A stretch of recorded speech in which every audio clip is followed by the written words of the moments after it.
ก็มาสัมภาษณ์ยายปุ๋ยเนาะยายปุ๋ยใส่เอเวอเรสต์พ่นเป็นจังได๋จ้ะบักตองนี่น่ะพ่นดีบักตองกับพ่นยังเป็นหยังแล้วก็สมบูรณ์ดีต้นบักตองนี่น่ะอ๋อยายอันยายปุ๋ยภูมิใจบ่จ้ะที่อันใส่เอเวอเรสต์พ่นนะจ้ะยายปุ๋ยภูมิใจมันเป็นดี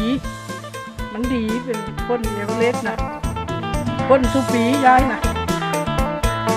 คุ้มค่าอยู่แม่นบ่จ้ะคุ้มค่าเกินคุ้ม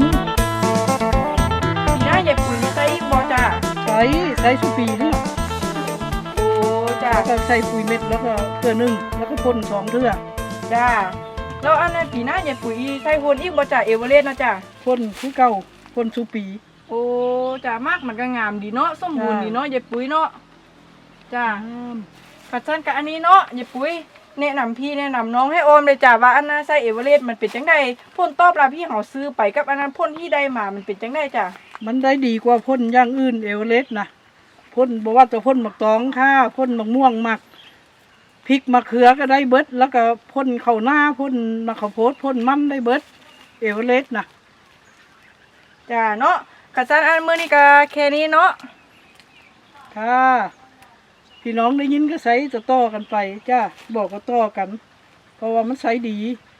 จ้า